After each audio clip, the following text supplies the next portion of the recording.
Learn to be super successful. Subscribe to my channel, Meathead. About 10 years ago, I said, and it's on YouTube, if your tree doesn't look like this, and we had about 300 presents underneath, it's because your parents fucked up or something like that. I got thousands of negative, and I still get negative shit, don't I, Kat? But they did fuck up.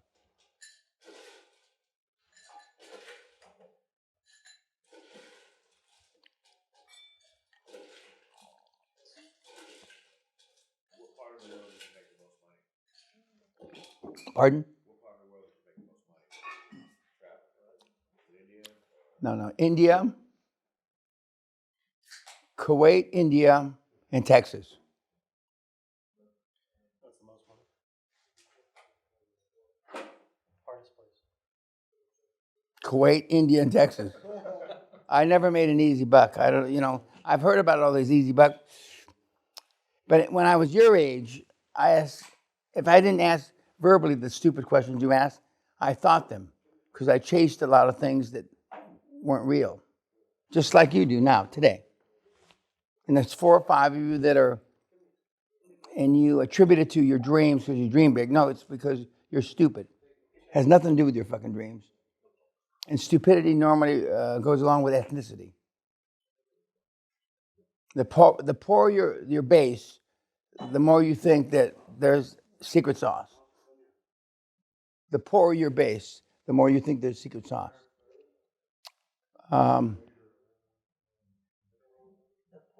The poorer your base that you come from, the more you think there's secret sauce.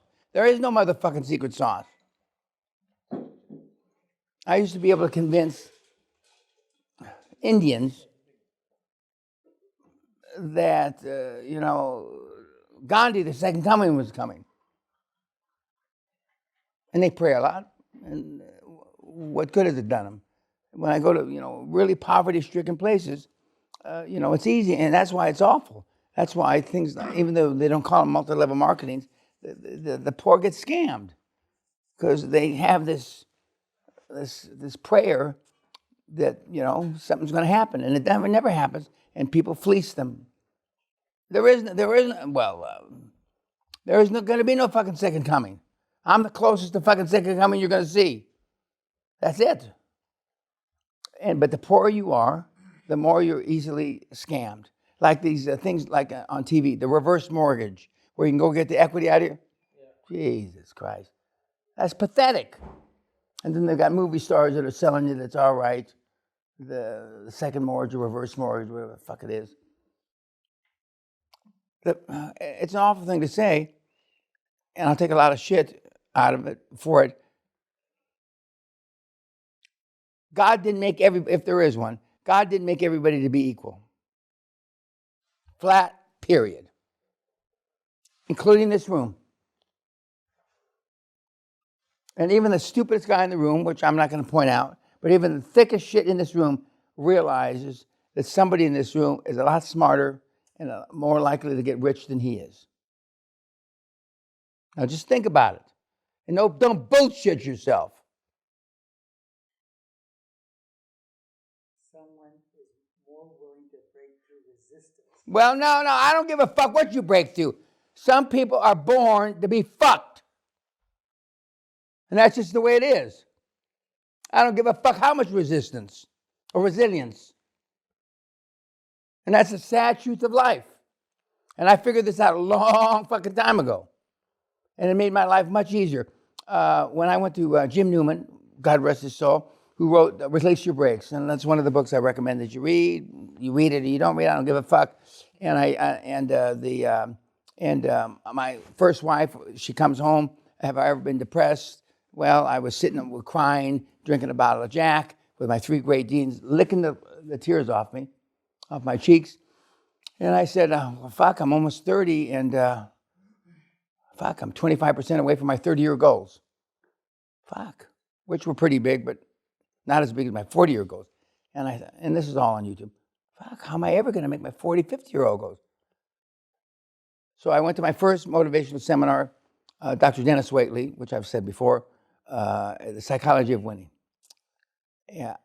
I didn't think about it like you fuckers. 9 years, spreadsheet, 42 years, read 9 books. I went the next weekend. And I paid $349. He had at the Sheraton at the airport.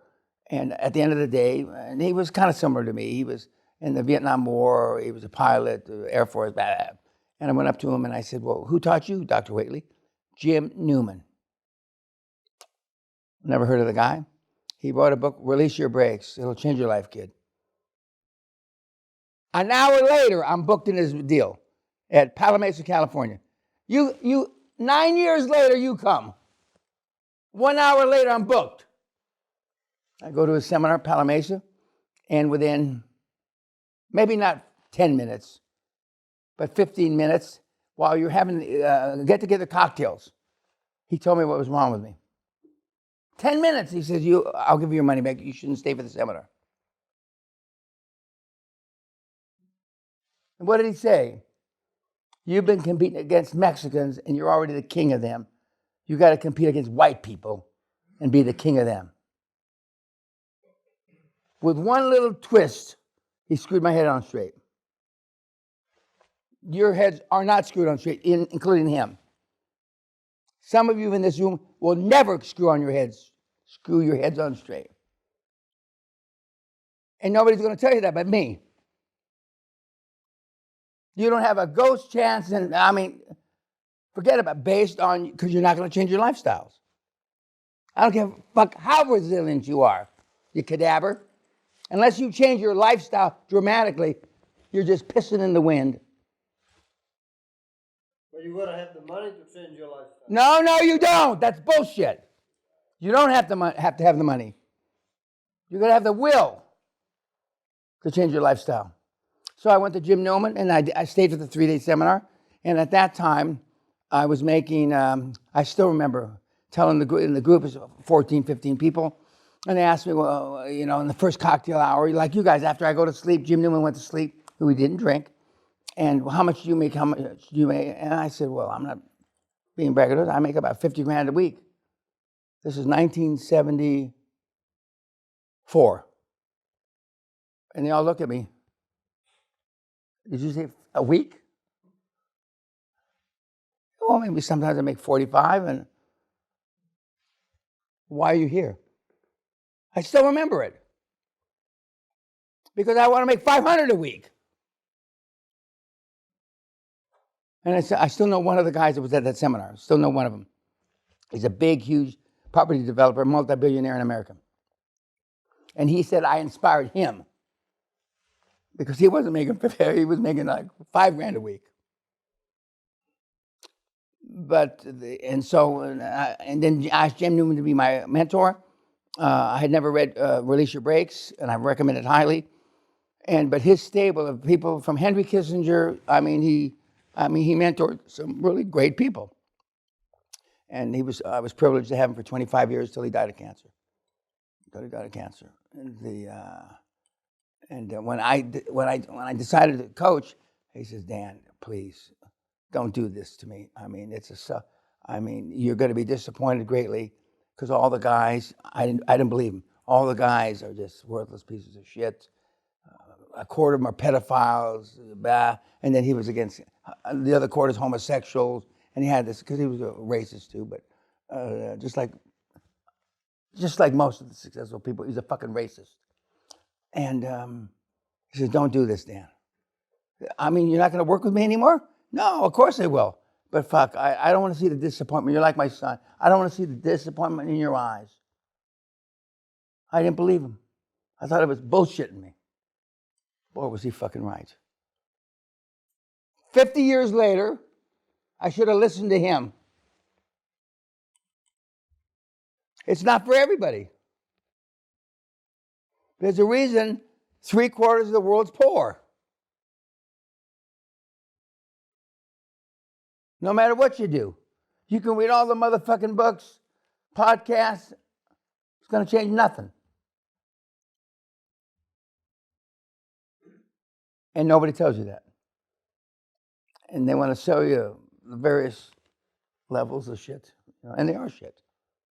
They are shit. But guys, I mean, 5% of my skills, you're a billionaire. 5%. But as Bruce the Whipple would say, 5% is a lot, Dan, because you're 1,000% guy. So, so maybe 0.5% of me, and you're a billionaire. But most people that come through the seminar aren't willing to make the sacrifices to pull the trigger. Because they're beyond the pale, beyond the bridge too far. And I had a black guy, successful guy, he's on the Hall of Fame, who said, it's like you're asking me to be white. And that ain't going to happen. Now, he's slick enough he's a great salesman. He could sell himself as a white guy who just happens to have dark skin. He's that slick, okay? But, I mean, most of you are where you are. That's just it, It's like asking a DuPont 7th generation money to act like or pretend or give all the money away. That's not going to happen. That's not going to happen. I hope I answered your question. Next question. Yes, sir. I would like to say something. I come from not from a rich family. Just that my father was. But you're pretty rich now. Yes. You're not the only. He's not the only rich guy in the room. But anyway, go ahead. Yeah, but I come from average family. My father has his own shops and didn't go well. Sometimes it went well. Sometimes it was really like shit. I had to hear that every evening when he came home. And in the class, when I went to school, they ask you what you want to be later on. I always said, so people say pilot or sister or whatever. I always said, my answer was, I want to be rich. So, and that I achieved until I was like 30, 35. I went to study financial economics. And then because of that, I bought a computer, internet came up. And by accident, so to say, I came into internet business, and which was then porn, so to say. You can call it accident, but I also did work very hard and made some of the right decisions. And then I made stupid decisions, and 10 years I made like fucking many stupid decisions. I see it as 10 years spoiled of my life. That's a lot of your lifetime, so to say, from your 35 to 45 or so, whatsoever. And I'm glad that I could be here in May, and now, right now, in May, for me I didn't know what to expect. I did sign up quite late, so I wasn't quite familiar. I tried to do my best to watch as much as possible, read as much as possible about QLA and stuff. And I thought, I'm going to do this, but then I had my problems with the current business, so I have tried to offload it, and I also moving away from the Netherlands. And my goal was to get here to get kicked in the ass and get some new energy. That you have achieved, I think, for me. Good. And I also understand it way better with practicing the whole thing.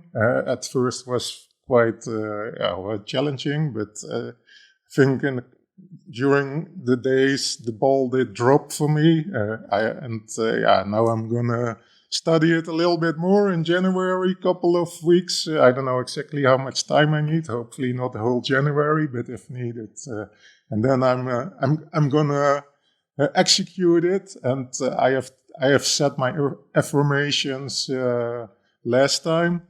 And so basically, I've affirmations for 5 years. So that's basically 2030.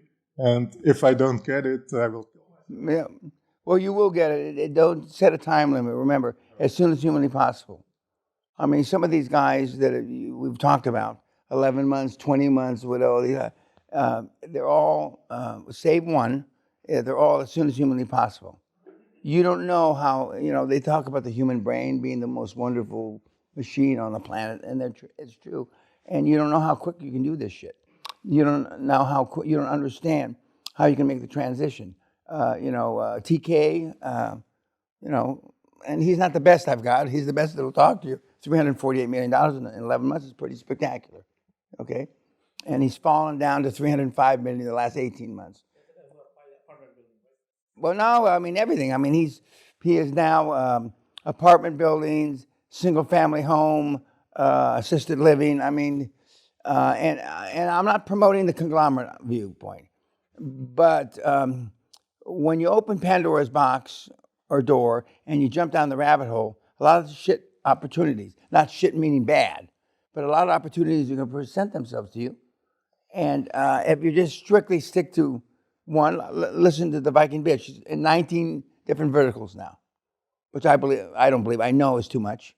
Okay, so a couple of exits she's going to do this coming year. She's going to get out of a few, okay? Because you just can't keep on top of that many. And she's still the CEO. So, and she should have 3 CEOs basically. And, that's a tough thing. But she's been successful with 1 CEO, okay? And now that there was a mutiny, she's less inclined to go find 2 or 3 guys or gals to run her businesses because and God forbid she goes in a coma again, she'll wake up with nothing. So, I mean, and these things happen, but they're all part of a learning process. But not 5 years. I mean, as soon as humanly possible. Okay, and you've all made some progress since the last time you were here, but not real progress. You've made easy decisions.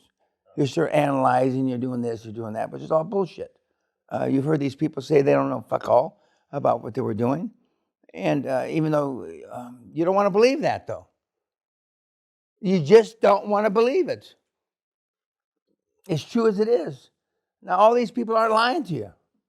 Well, maybe a couple of them are lying to you, that they know something.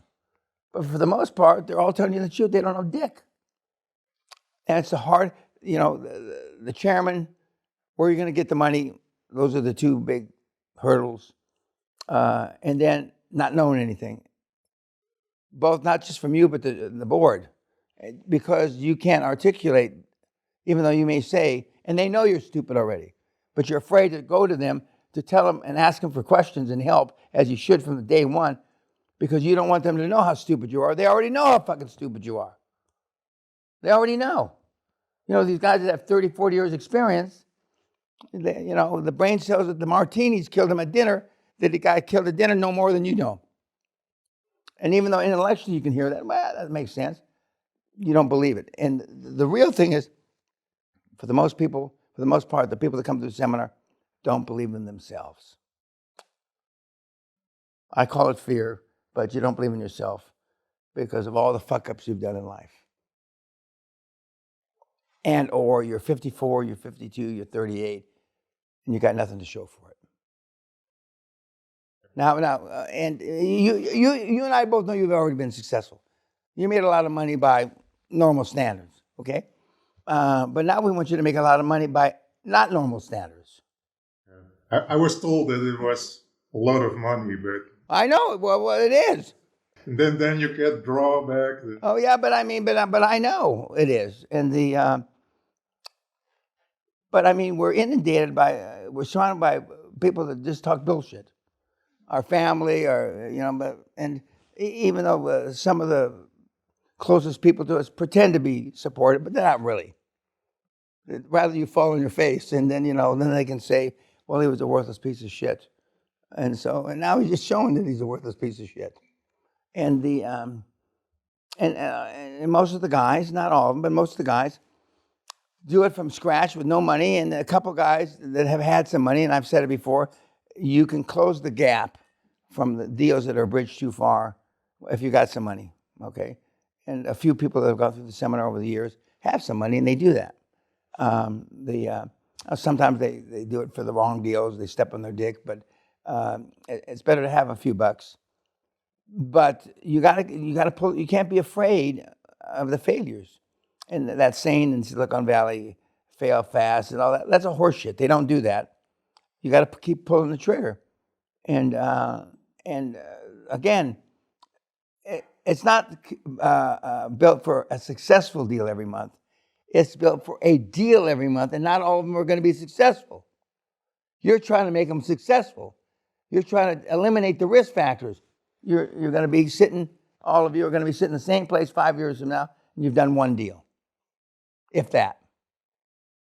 And if your next deal is a failure, most of the people in this room don't have the balls. It'll take you 3 years to recover. And then it's a self-fulfilling prophecy. You're fucked. Because at some level, you're still worried about what people think. Yeah, I mean, that's human nature. You know? And I said, when your significant other, your wife comes in, does this dress make me look fat? Yeah, you look like a fucking cow. You look like a fucking Volkswagen, you tub of shit. Nobody's going to say that, except me. Are you getting away? Excuse me, you getting away to make a speech? You're standing there? Okay. Okay. So number one, pull the trigger. Pull the trigger. You know, the saying is, you know, what that thing about fire, aim, whatever the fucking thing about. I mean, just fucking shoot. And it's easier said than done, though. And then for those of you that have kids, and gee, Daddy, I mean, you can embarrass us. And, you know, my kids, 20 years ago, 15 years ago, no, they're 40, 20 years ago, were adopted, my kids said. They're adopted because they were embarrassed by me.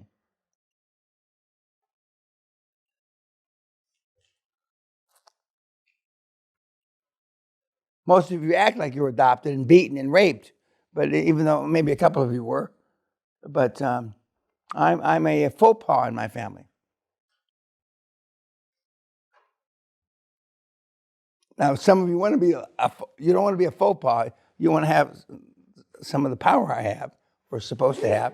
But I mean, and my mother used to stand in that window, not that window, in that window, and is he okay? But God bless her. She knew she was toxic. Most of your mothers don't have the balls or the brains to do that. Just think about that. God love her. Of course, she came to die here. I didn't know she was as sick as she was when she came here. But she had her plan. Now, is that the ultimate? I don't know. I don't feel guilty about it. But she died on Christmas Eve. I think on purpose, myself. I can't prove that. But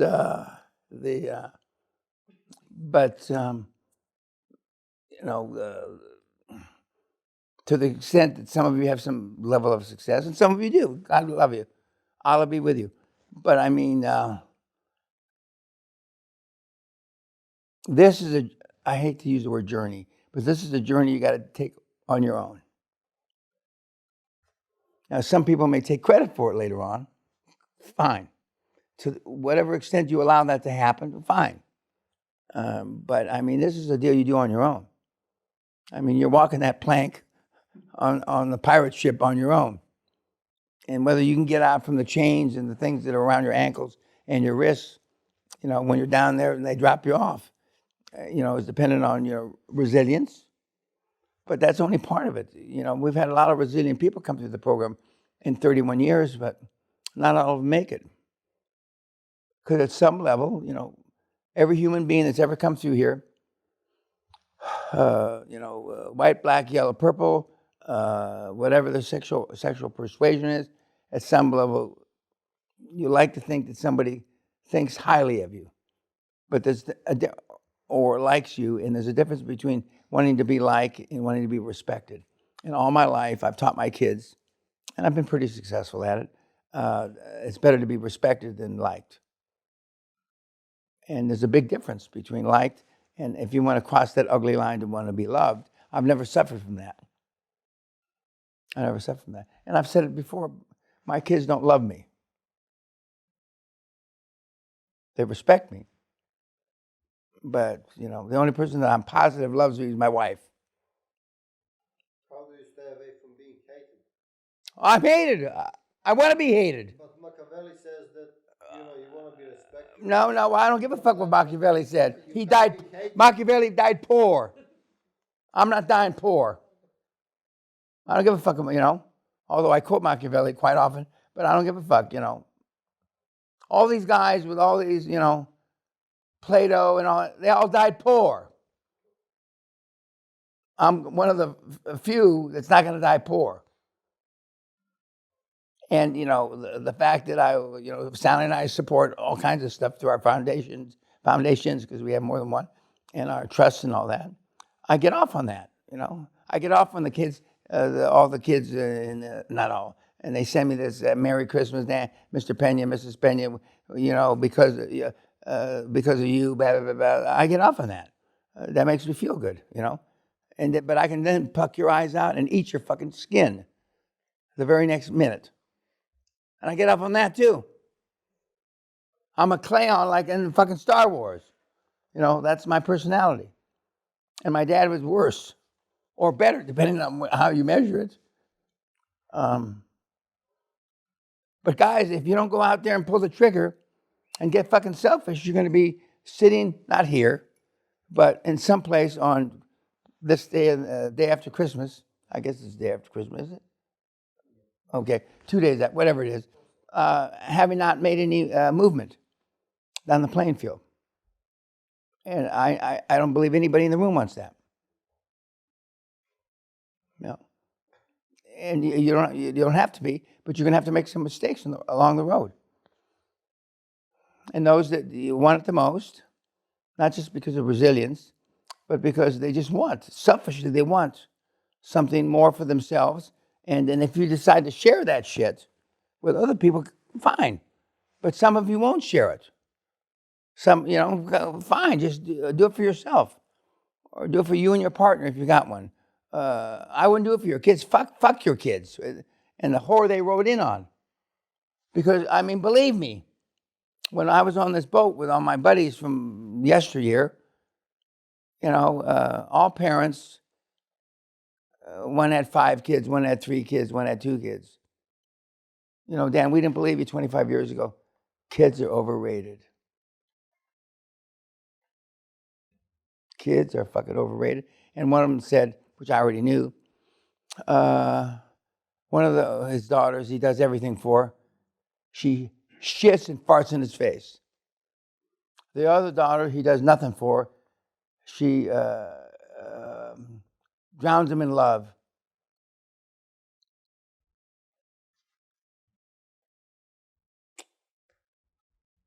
You're going to get a comeuppance for those of you that have your rugby little shithead and all that. Believe me, you have no idea. You have no fucking idea. Some of you have already experienced it. If you're not married, don't. If you don't have kids, cut your dick.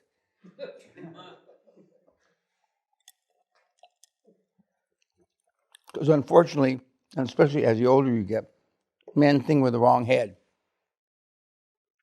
And most people act toward their children out of guilt, not out of love.